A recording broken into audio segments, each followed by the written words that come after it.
This show is part of the Head Stuff Podcast Network.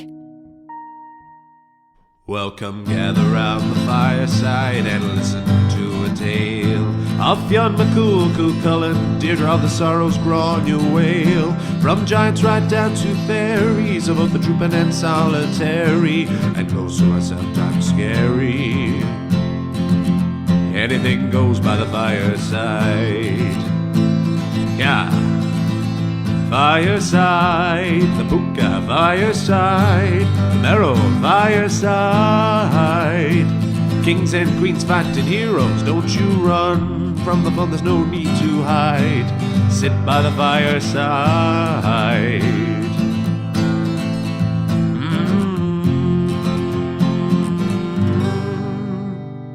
Fireside.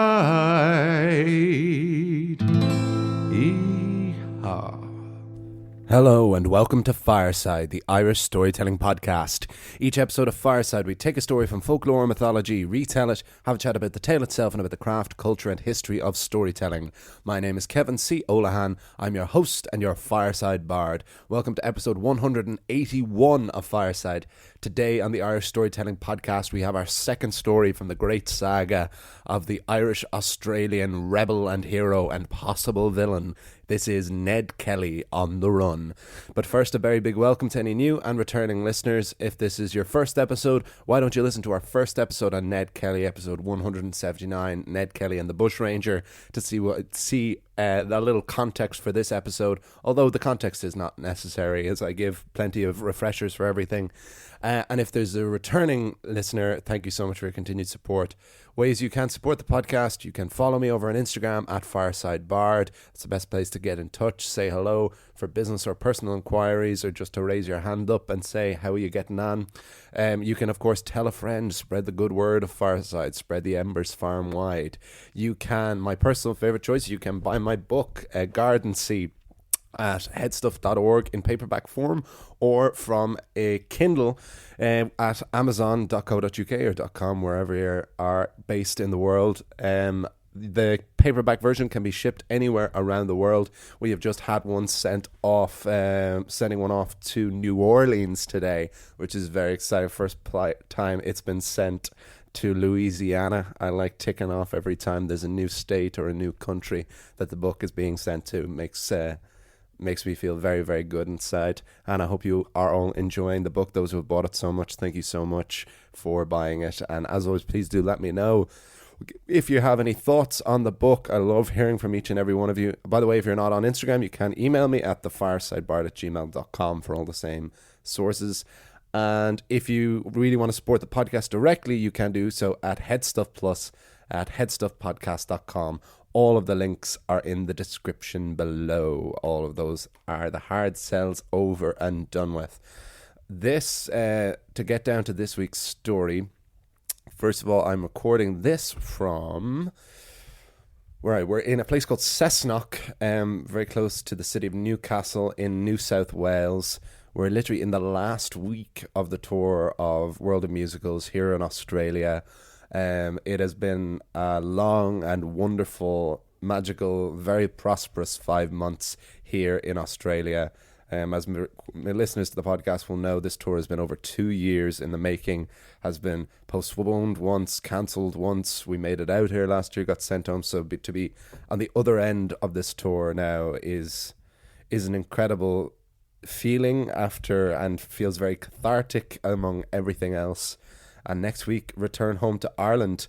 But literally a couple of days ago, we were back in Ned Kelly country. We were in the town of Beechworth, and I was in a brewery, a Beechworth brewery that had Ned Kelly even in the logo. So I was back circling around this world, went into a bookshop, got another great book called Ned Kelly's Last Stand. I put that link in the description below as well. And we had a great chat with the bookshop owner about him, because, as I said in the previous episode, he's an incredibly divisive figure whenever you talk. It's almost awkward whenever you talk to contemporary Australians about him. It depends usually like where the particular heritage lies, him being like an Irish Australian figure. Some Australians have found want to claim him entirely as Australian, because it's a one of the many misconceptions about him is that he was born in Ireland, but he was very much born in Australia to two Irish parents who had both emigrated there. But I'm finding it very interesting every time I flag up. So, as always, if any Australians listen to this podcast, or even Irish in Australia, please do let me know your thoughts on all of this, because this was one of my favourites. This is another one of my favourites to have written, at least. So I hope it's a great one to record as well and to listen to. This is the real like exciting and complex and fun part of Ned Kelly's life. This is where he goes from just like another bushranger, another larrikin, into this iconic figure, for better or for worse. So we'll chat more about it afterwards, of course, but this is Ned Kelly on the Run on Fireside.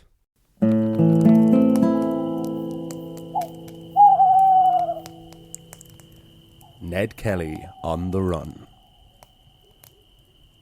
And that Fitzpatrick will be the cause of greater slaughter to the Union Jack, more than St. Patrick was to the snakes and toads in Ireland. Ned Kelly was never a drunk. He drank, but he never got drunk. He had seen what the drink had done to his father, Red Kelly, who drank himself to death when Ned had been 12. But following his release from 3 years of hard labour, a now iconically bearded 19-year-old Ned Kelly returned from prison and was determined to lead an honest life. He found new work as a logger and at a sawmill, but him and his family continued to be haunted by the sins of their criminal past, and they faced constant harassment from the Victoria police force. One night, Ned Kelly was invited by a friend of his for a drink. It was a fellow Aussie-born Irishman named Alexander Fitzpatrick, who was about Ned's age and had recently joined up with the Victoria Police. The two friends sat and toasted to each other's health. "Sláinte," they both said. The next thing Ned Kelly knew, it was the next day, and he awoke with the worst hangover of his life, and found to his even greater surprise that he was in a prison cell. Constable Fitzpatrick had arrested Ned the previous night for public drunkenness and disorderly behaviour. Ned had been drugged. His drink spiked, he was sure of it. He had many vices, he knew that, but drink wasn't one of them. And he was no lightweight either. When Fitzpatrick attempted to put Ned in irons, Ned resisted and punched the constable in the jaw and made a break for it. It took more than 4 police and several local civilians to take Ned down.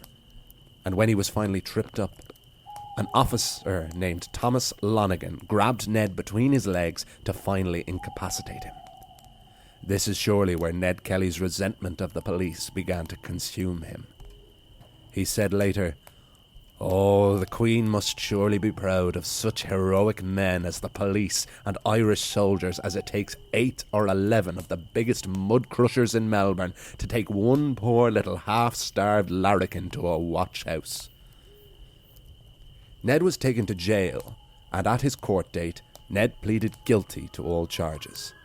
But this time, he could easily pay the fine, and he went home.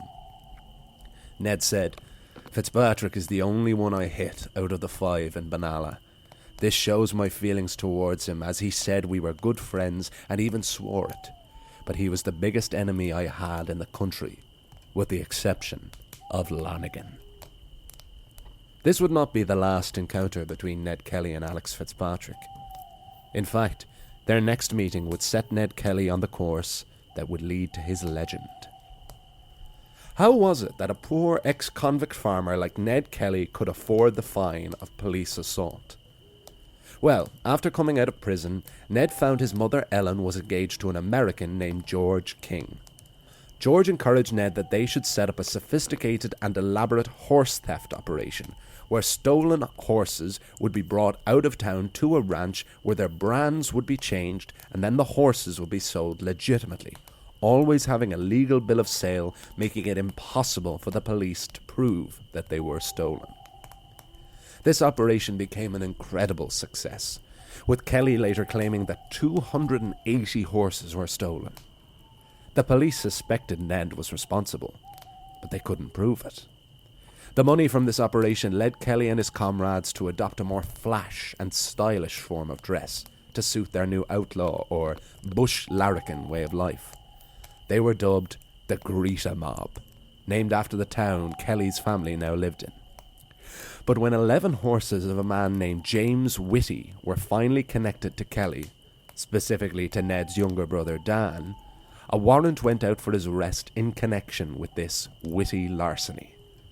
Their stepfather George King fled the state, never to be seen again, leaving his new wife Ellen Kelly alone and pregnant. Ned Kelly himself was reportedly across the border in New South Wales shearing sheep when the warrant for the arrest of Dan Kelly arrived on the desk of the relief officer of the Greta Watch House, Constable Alexander Fitzpatrick. The man who had arrested Ned for public drunkenness, who had felt the fury of Ned's fist and now had a vendetta of his own. So Fitzpatrick rode for 11 Mile Creek outside of Greta, where the Kellys lived. He had heard that Ned himself was not at home, which would have made Fitzpatrick feel it was safe to arrest Dan. Nevertheless, on the way to 11 Mile, Alex stopped at an inn and had a brandy and lemon. When he arrived at the Kelly house, all hell broke loose. But what exactly happened will never be known, because there are two very different sides to the story. Fitzpatrick said he arrived and Dan Kelly resisted arrest. Dan wrestled Fitzpatrick to the ground while the mother, Ellen, beat the constable with a shovel. Ned then arrived home and began firing at Fitzpatrick, who caught a bullet in the wrist before being warned that if he told anyone of the truth of what had happened there, his life would not be worth living. The Kellys, on the other hand, claimed that Fitzpatrick arrived at the house drunk. When Ellen Kelly asked for his warrant for Dan's arrest, Fitzpatrick said he had left it at the station. Ellen said that he could not arrest her son, and the constable drew his pistol on the old woman. "You wouldn't pull that pistol on me if Ned was here," said Ellen. Forcing his way inside the house, Fitzpatrick began to harass the 14-year-old Kate Kelly, Ned's sister. At this, Dan rushed to his sister's aid and knocked the constable down. Ned then appeared and claimed he did not realize who Fitzpatrick was before he fired. After the bullet clipped his wrist, Ned convinced Fitzpatrick to let him dig the bullet out, while Ellen Kelly bandaged the wound. Ned made his apologies for the misunderstanding and hoped Fitzpatrick would not report what had happened. The Kellys' version of the story was corroborated by neighbours and all the household. Not all the facts aligned. Ned would later claim he had not been there at all. The truth probably lies somewhere in between all versions. But regardless, it was of course Fitzpatrick's versions of events that the police believed. Ned and Dan went on the run, leaving Ellen Kelly and the two neighbouring witnesses to be arrested. Fitzpatrick claimed the neighbours had been involved in this attempted murder, and they were sentenced by Judge Redmond Barry to 6 years of hard labour. Ellen Kelly, despite having just given birth to her child by the new husband who had abandoned her, was sentenced to 3 years in prison of hard labour. Fitzpatrick said, "Their whole attitude to the police was one of intense hostility. It was only natural that they should try and blame me for causing the trouble that led to the gang defying the law." By all accounts, Fitzpatrick was a terrible police officer. He had been a constable for less than a year and already had a reputation as a lecherous alcoholic. He would in a short few years be dismissed from the police force and eventually die of liver failure. So many question why such a dangerously unqualified officer was stationed in the dangerous area of Greta. It had been thought that it was all just a ploy to draw the Kellys out and finally outlaw them, and that the drunken Fitzpatrick was just a goat they were happy to sacrifice. They were hoping for assault and got attempted murder. But we needn't worry about those logistics. Ned Kelly remains such a divisive figure in Australia, with as many defenders as detractors, that even those with no love or sympathy for Ned agree that the imprisonment of an older woman who had just given birth was an incredibly harsh judgment. When Ned and Dan heard of their mother's fate, their frustration and resentment for the Victoria Police turned all-out blind hatred. They offered to turn themselves in exchange for their mother's release, which was denied. So Ned decided that if the world was only going to see him as a criminal, he would get bloody vengeance. The brothers were joined by 2 friends from the Greta mob, and Ned Kelly, Dan Kelly, Steve Hart, and Joe Byrne became the Kelly Gang. The Kelly Gang went into hiding at Bullock Creek in the Wombat Ranges and kept themselves going by making whiskey and sieving for gold. Meanwhile, all around Victoria, sympathy and support for the Kelly Gang grew among the public, especially among the poor and Irish of the community who also felt ignored or abused by the police. Ned later wrote, "I came back to Victoria, knew I would get no justice if I gave myself up. I inquired after my brother Dan and found him digging on Bullock Creek.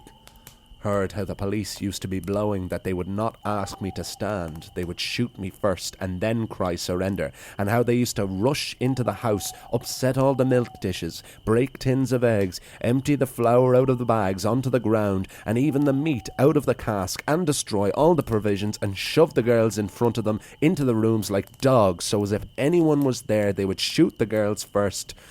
But they knew well I was not there, or I would have scattered their blood and brains like rain. I would manure the 11 Mile with their bloated carcasses, and yet, remember, there is not one drop of murderous blood in my veins."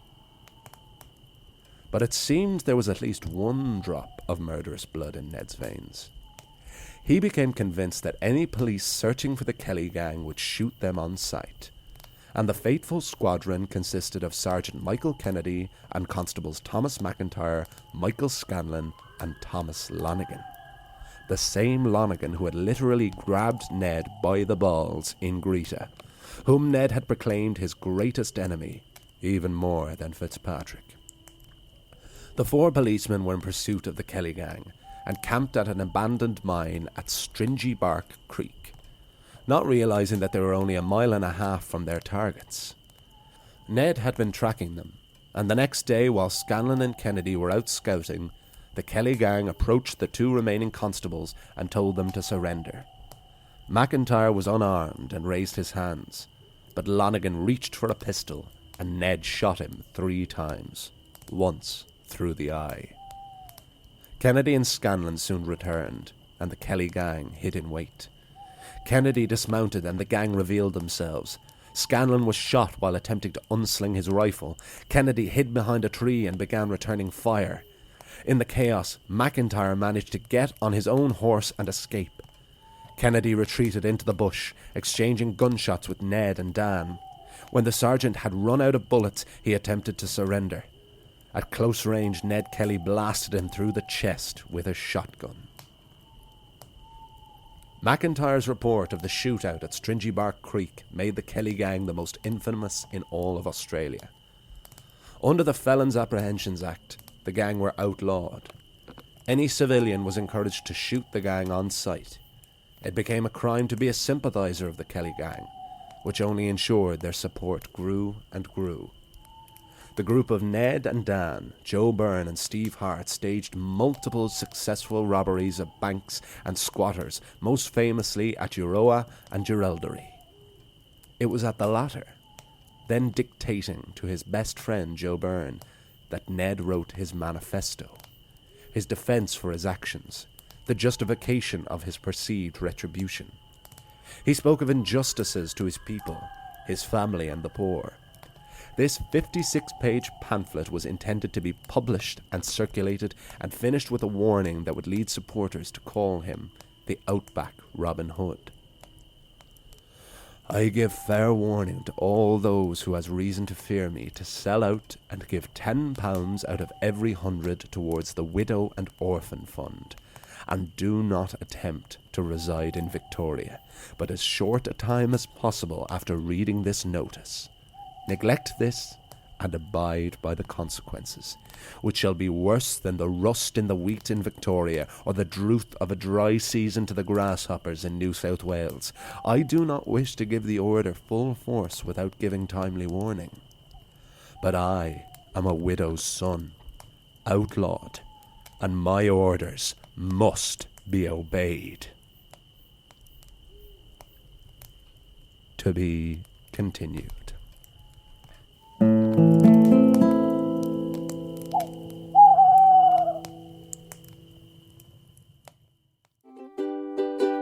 This is how it's always been. Double Love is a podcast in which we explore the strange and terrifying world of Sweet Valley High, book by book. Join me, Anna Carey. And me, Karen Moynihan. As we revisit one of the maddest series of books ever written, or ghostwritten. If you ever read about Elizabeth and Jessica, the perfect blonde Wakefield twins, then you might enjoy listening to us absolutely tearing them to shreds. Affectionately, of course. Of course. And even if you didn't, there's still plenty of drama, kidnapping, stolen boyfriends, and school dances to entertain you. Find us on the Head Stuff Podcast Network and wherever you get your podcasts. And there we have the tale of Ned Kelly on the run on Fireside, and I hope you all enjoyed it. Yes, we have here two out of the three most famous stories of Ned Kelly. We had the Fitzpatrick incident, the Stringybark shootout, and the third and final, which will be next week's episode, which is the shootout at Glenrowan. But these are the two messiest, most complex, most divisive subjects as well, because when it all comes down to it, the Fitzpatrick one particularly is complicated because of the notoriety of everyone involved, Fitzpatrick included. He had a very, very proven awful track record, which would lead to him being fired a short few years later, I think even before Ned himself was taken down. But he had his version of events, and the Kellys naturally had their very different version of events. Some say that the Kellys' neighbours corroborated the Kellys' version of events because they were so afraid of the Kelly gang. But the only thing of the Fitzpatrick incidents that is agreed upon is the sentencing of an older woman who had just given birth to her ninth child, I think it was eighth or ninth child, to be sentenced to 3 years of hard labour was an incredibly harsh one, even by the standards of Victorian era Victoria. But then we get these wheels set in motion where you can see where the heroic legacy of Ned Kelly came from to a certain group of people, because he went on the run and they were given this justification of fighting for their unfairly imprisoned mother, that it didn't matter about the horse theft operation or anything that he had done or any of the rest of the family had done. They suddenly had this moral cause and this very justifiable reason to go out on this rampage to become these outback Robin Hoods and rob from the rich and give to the poor and all of that. But then we get the very messy and complicated Stringybark police murders, because this is another one that no one else was there except for those that survived. McIntyre, one of the four police, the one who escaped, he himself was not present for the death of his latter two comrades. He could only prove the death or by his own character witness of Constable Lonigan, who incredibly, as I frequently say whenever we dabble with something like history, I am not a historian, I'm a storyteller at the very most. And I'm trying to tell a very clear version of complicated events, but also want to try and give a sense of balance, to not be swayed one way or the other, to try and present as many facts without making it too complicated a story. And I feel I've achieved that in this, through no small part for a fact I'll issue after this. But from a storytelling point of view, you couldn't ask for better from the fact that one of these four police officers at Stringybark was Constable Lonigan, who was the one who literally grabbed Ned by his bollocks in the fight with Fitzpatrick when he was being arrested, a man who he had said was his sworn enemy. So it has a narrative justification there. Very interestingly about the Stringybark murders, there's a documentary on Amazon Prime about Ned Kelly. It's okay. It's worth a watch because it has a lot of interviews with his descendants, but not just Kelly descendants, but descendants of the 4 police officers who died, or the 3 who died at Stringybark, and the descendants of McIntyre who survived. And I'm not sure if it's every year or if it's just on certain anniversaries, but descendants of Lonigan, Scanlon, McIntyre, and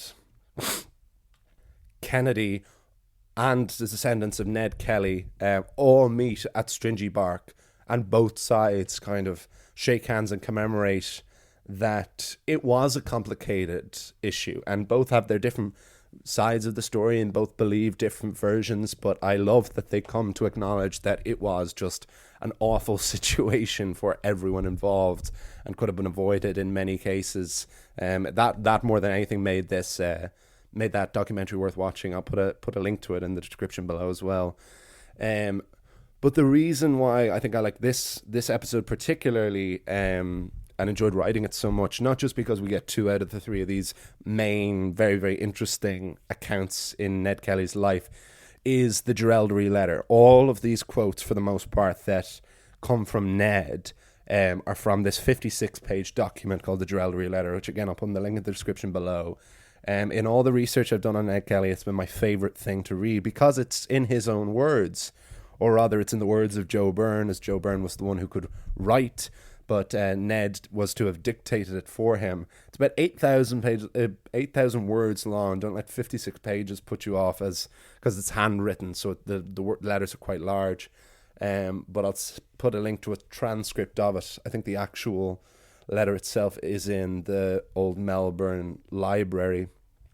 But it was just great because regardless of if you believe Kelly's version of events or anyone else's versions of events, it's nonetheless incredibly fascinating to read something that was in his own words.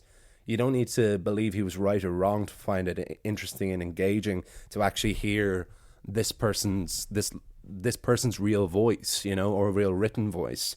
And for like an Aussie-born Irishman, for him to say that Fitzpatrick would be more of a danger to the Union Jack than St. Patrick was to the snakes and toads of Ireland, that it's like he's cementing his own legend. And this incredibly bloodthirsty rhetoric that comes through, it kind of starts very level-handed and then leads so much that when he talks about scattering their blood and brains like rain, this poetry that comes through that may have been entirely Kelly or may have been Joe Byrne's influence as well, as Joe was the one who was the literary one being able to write it all. That is why Joe Byrne, in no small part, is played by Orlando Bloom in the Heath Ledger Ned Kelly movie.